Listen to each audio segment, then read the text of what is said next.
A meaningless world engenders fear.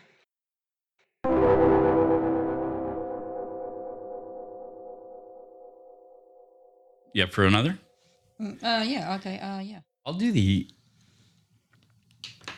intro part again, but I noticed on this last episode it was done very nicely. Or we can flop it, but one of us did the welcome to this, and the other one said the show where two spiritual delinquents do this and that.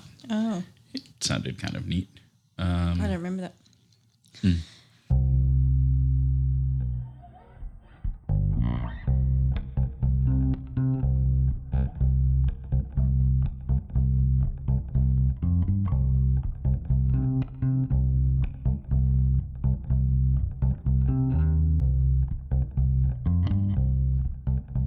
Well, I will reveal now, but go deeper into the fact that I have added a new social dimension to my life in the form of a Dungeons and Dragons role-playing group of people. And it's pretty great. You're such a dag. You know what? That's fine. If that's what it is to be a dag, that's great. Anyway, we can learn more about Obad, the Hellborn warlock-priestess, who I am on Tuesdays. Marco is a poet and producer, and You just and then you making say a joke. Okay. no, I'm not. Yeah. This is Miracles in Manhattan. You know it. You turned it on, right? The show where two spiritual. One voice, Stephanie, please. I learned that in a that expression. It's very useful in a in a Pre-primary class, a what? kindergarten class. Interestingly, no. It was more of a rope bondage hands-on seminar. So kindergarten for grown-ups. The show where two spiritual delinquents wake up in a city that never sleeps. Recognition of meaninglessness arouses intense anxiety in all the separated ones. So here... Is that with capital S, capital O, like the zombie... For Halloween it is. Lemmings? Yeah. But you know what? It is kind of scary because we do live in this world where the separated ones are running things. Yes, they are. They're separated from their souls. They're separated from each other. They're separated from us. They're separated from truth. They're separated from love. So kindergarten for grown-ups. The word play was used quite a bit. Yeah. I'll say that much. Yeah. One voice. Hi, Hi. I'm Marco. I'm Stephanie. Okay, and this is lesson 13 of A Course in Miracles. A meaningless world engenders fear. That's lesson 13. And it follows closely from lesson 12, where we learned that we were upset because we see a meaningless world, and we see a meaningless world because all we're seeing is a world that we've created with our own thoughts, and that is not real. And so lesson 13 here is telling us that this world that we see makes us afraid. Okay. So it says here, well, just what I said. Today's idea is really another form of the preceding one, except that it is more specific as to the emotion aroused. Actually, a meaningless world is impossible. But we know that already. Or we know at least that what we're seeing is not the real world. Right. We just think it's meaningless because we made it out of our thoughts. So a meaningless world's impossible, but that doesn't mean that we will not think we perceive something that has no meaning, right? That's what we just said. On the contrary, we will be particularly likely to think that we do perceive it, just because we're human. You know, we just believe what we think. We think something about something and we think it's true. That's all it's saying here. Mm-hmm. Okay, recognition of meaninglessness arouses intense anxiety in all the separated ones. So here... Is that with capital S, capital O, like the zombie... For Halloween it is. Lemmings? Yeah. Yeah. The separated ones are approaching. I don't mind that at all, yeah. But you know what? It is kind of scary because we do live in this world where the separated ones are running things. Yes, they are. They're separated from their souls. They're separated from each other. They're separated from us. They're separated from truth. They're separated from love. And that's exactly from intuition. Right? Because yeah. you can't engage as a sort of, what do you call it, thought leader or a media pundit and act out of intuition, generally speaking. Yeah, so that's exactly what it means. And that's what we're trying to do is return to love, as Marianne Williamson's book was called when she wrote about her experience with A Course in Miracles. We're trying to unseparate ourselves. Our ego separates us. Our thoughts, our desires, our projections separates us from intuition, from spirit, from quantum field, from God. And because of that, we're afraid. At base, at the irreducible feeling is fear. We could be anxious or angry, but underneath that all is fear.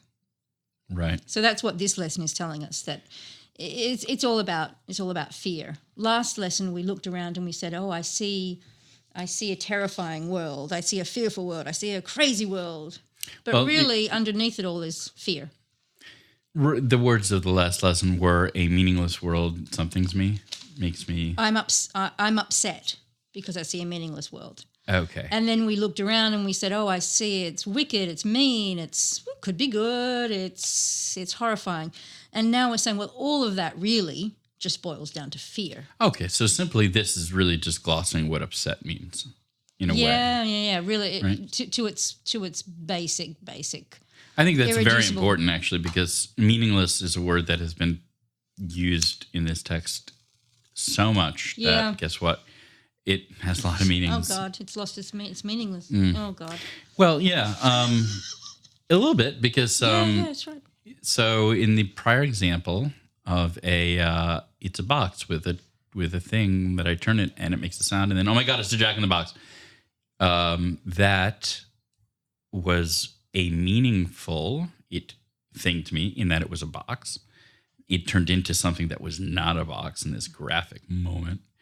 And that upset me. I think. Right. And now we're simply saying that really that feeling of upsetness or is fear, something that people are not comfortable acknowledging that they experience. Right. And so then they cover it up with anger or other kinds of thoughts. Yeah, anger or in some non-clinical definition, depression, malaise, sadness, depression, anxiety, all of whatever, everything really, all of that stuff, and then end up trying to manipulate people because they're trying to control things, and it's all down to trying to reduce their fear at base. And how do you do that? How do we what? Is there an exercise on this one? Oh, yeah, right. I forgot about that. I was like, we found the answer. Let's see. Okay. The exercise for today, which should be done 3 or 4 times, like every other exercise, for not more than a minute or so each time, goes like this. With eyes closed, repeat today's idea to yourself. A meaningless world engenders fear. Then open your eyes and look about you slowly, saying, "I am looking at a meaningless world." Repeat this statement to yourself as you look about, then close your eyes again and conclude with, "A meaningless world engenders fear because I think I am in competition with God." Yeah. Okay. That's not fit. That was the jack in the box right there because I was following along. Now we have to backtrack because first I had the thought, by the way, that meaningless in this context can also be made more contemporary or at least a little bit changed up to say let's do it. a world that or a situation or a world or a situation or a moment that I do not understand engenders fear. Sure. And we don't understand it because we're not seeing reality. Yeah. None of this is to, contradict the other stuff, but yeah, I mean, like one way or another, a box these things have meanings, or I'm thinking of, just walking into, any situation for the first time. You know you're in a building, you're walking down a hallway, you're sitting across from somebody, they're asking you about what you see yourself doing in 5 years. You're at an interview and all of these things, but you really don't know what the hell is going on, right? Because you don't know what they're thinking, you don't know what they want from you. You don't know anything. So I'm personally going to use that as a heuristic to understand meaninglessness at times to see if it is helpful. We'll see. So now you sprung this thing. Now I sprung the thing which says, because I think I'm in competition with God. But we already said it. Yeah. Because we said that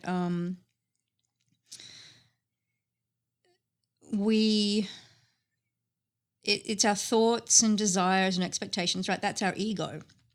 And it separates us, right? So it's, we talked about the separated ones.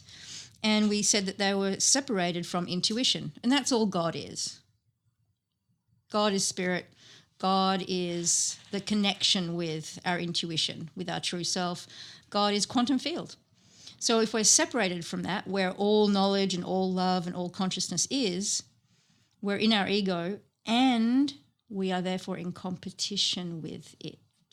We're in competition with intuition. We're in competition with spirit. We're in competition with God. That God is just a word. Right.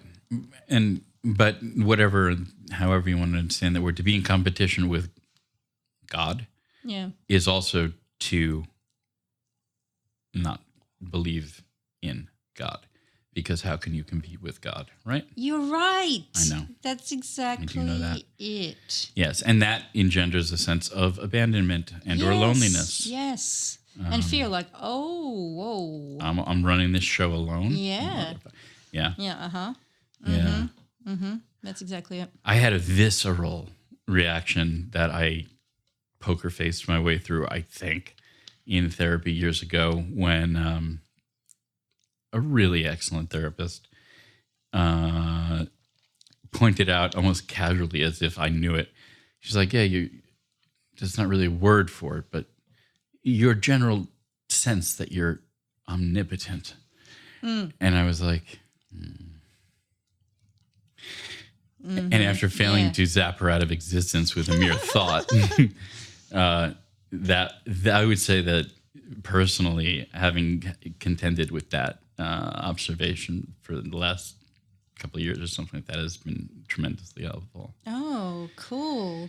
And so how did you do that? Maybe you can describe. I mean, it was more the awareness of it. It's okay. So I did it, and then I also had it done to me. Oh. So this is why I believe, and it's a truism or a platitude, but I pretty firmly believe that even though it can be gut-wrenching, change is always good, no matter what it is. Because change is that which you can't control.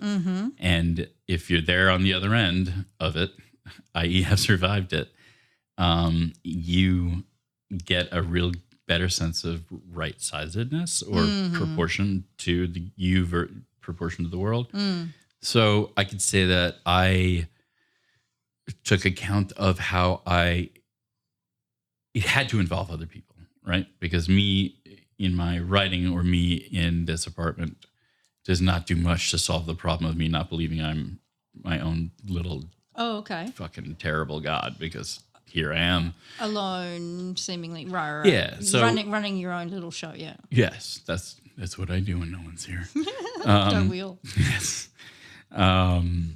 So it has. So your awakening. I suppose you could say, evaluating had to the extent to which, like, I insert my own guidance, opinions, advice to people, the way that I expect situations to end, trying hard not to expect situations to end in a certain way. Little things like that I could probably think harder about and come up with examples of.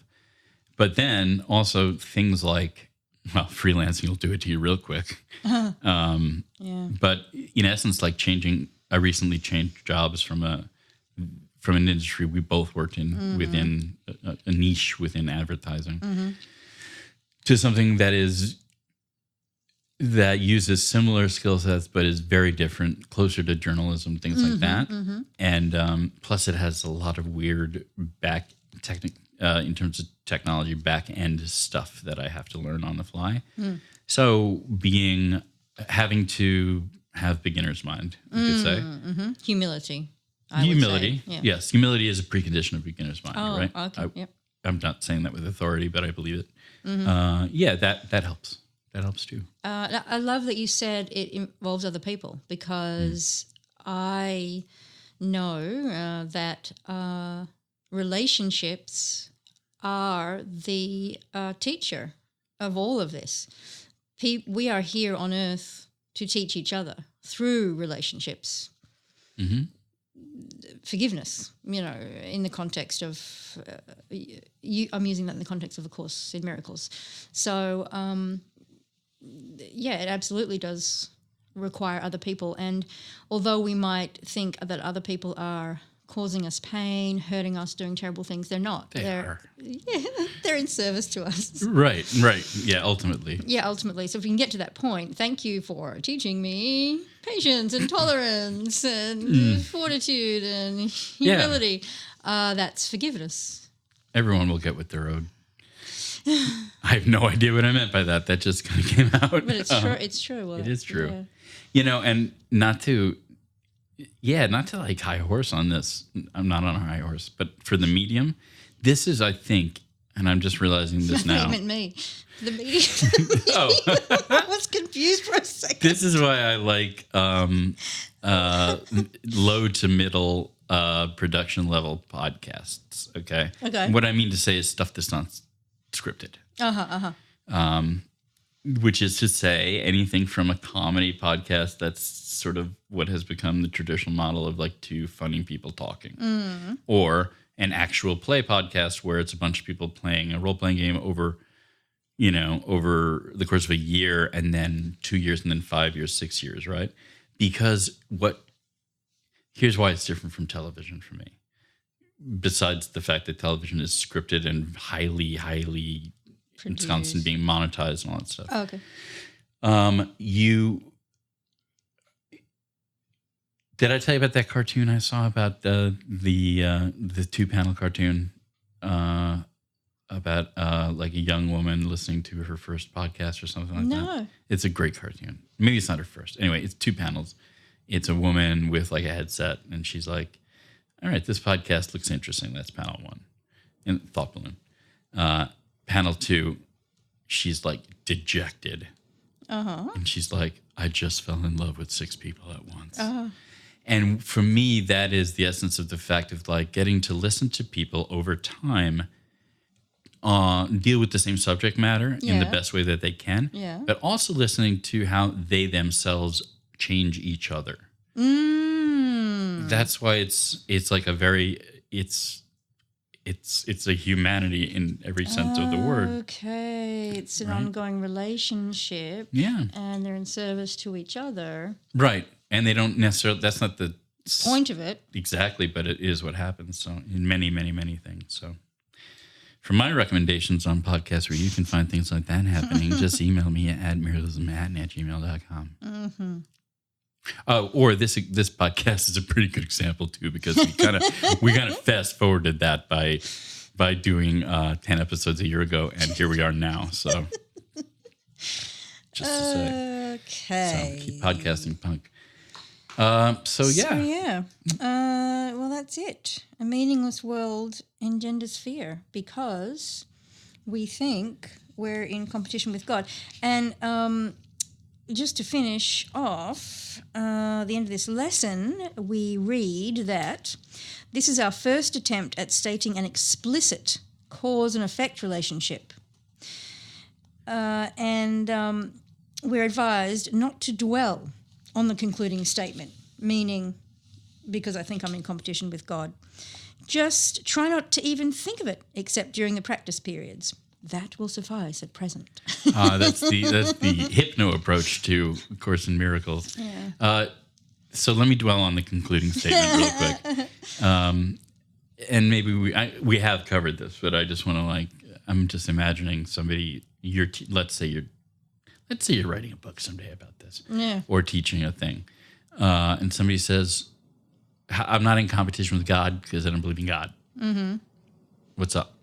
Well, you're separated from quantum field. You're separated from the consciousness, which is what makes up our cosmos. Okay. Give me a more, just for me, what's a more, so that you wouldn't have to contend with somebody being like, what's a quantum field? I don't know if I believe. What's another way of responding to that if you have one? Well, you're feeling fear because you think you have to control everything yourself when in fact you can't. Yeah. You're so in competition surrender, with, let go. Yeah, with both the past and future version of yourself. Idiot. You're. Oh my goodness. Yeah. I love you all. I don't think you're idiots. No, just the mindless ones. What were they? The separated ones. Separated ones, which brings us to the spookiness again of October. So and this is lesson 13, where we talk about the separated What's the page number, Steph? Just curious. 666.666. Actually, here's what's sort of scary. I will tell you. I'm looking at the book that Steph uses when we do this, and we are at lesson 13, and the book appears to be halfway over. But I know there to be 300 lessons in 365. this. Yeah. So, okay. So, 13 is spooky. All of this is spooky. It's Halloween coming up. Now, 666 is the number of the beast, right? Yep. So, what's 667?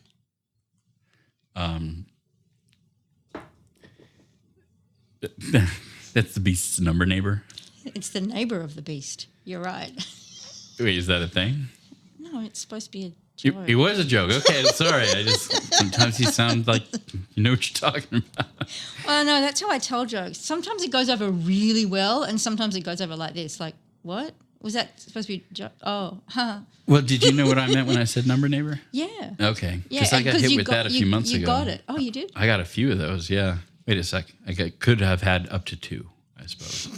Yeah. It was just the same person who kept, hey, if you don't know what this is, for a minute on social media, people were telling each other to call the telephone of somebody who is 1 digit off of yours, right? I don't know what you're talking about at all. Okay. Well, we need to. Okay, so my number ends with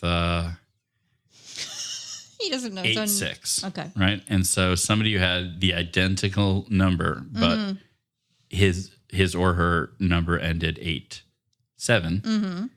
One out of the blue, about 2 months ago, texted me, "Hey, number neighbor." Oh. And I felt every reason in the world not to respond to this. Oh, I see. That was a thing going around. I didn't know it was a thing going around at the time. I didn't either. I see. So, this. Hopefully, this was even funnier than we. Oh God. It is. No, in retrospect, it will be funny. Number neighbor. But yeah, they were persistent. What are you supposed to do? I have no idea. Once I found out it was probably a Facebook-driven push, or it feels more like Twitter, but, I could have looked up that, Oh, yeah. I did see some videos of people, Skyping with their number neighbors. Oh, I see. It's just a thing. It's sort of like chat roulette. Yeah, that was my fear. That was my exact fear. And I only a little bit know what that is. So, yeah. Okay. So we've covered a lot. Oh, God. Don't compete with God, even if they aren't, around. Halloween. Now we're in classic meme territory. Halloween is nearly upon us. We're going to do a special bonus episode. It says Halloween. here, I just Googled it, sharing funny or charming text message exchanges with one's number neighbor went viral in August 2019. So it's not supposed to be chat roulette where you just show your... In the last episode, I made a direct appeal to people who think I don't listen to Stephanie on this podcast, and I just want to just point to the last 15 seconds. Okay? I'm good. Yes. Okay, so what? And by the way, charming, this is like experiences that you tell me about how guys approach you on dating sites. It was like women tend to not be quite so. This was like, yo. If they had given me anything, like... I kind of want to do it now. I'm not going to, though. Why? Why won't you do it? Because it seems like a really daggy thing to do, which is... Ooh, I don't think our listeners know that Australian word. word. Yeah, daggy is what? I don't know. I've never been able to translate it. Sleazy? No, I've never been able to translate it properly. Can you use a sentence besides that one?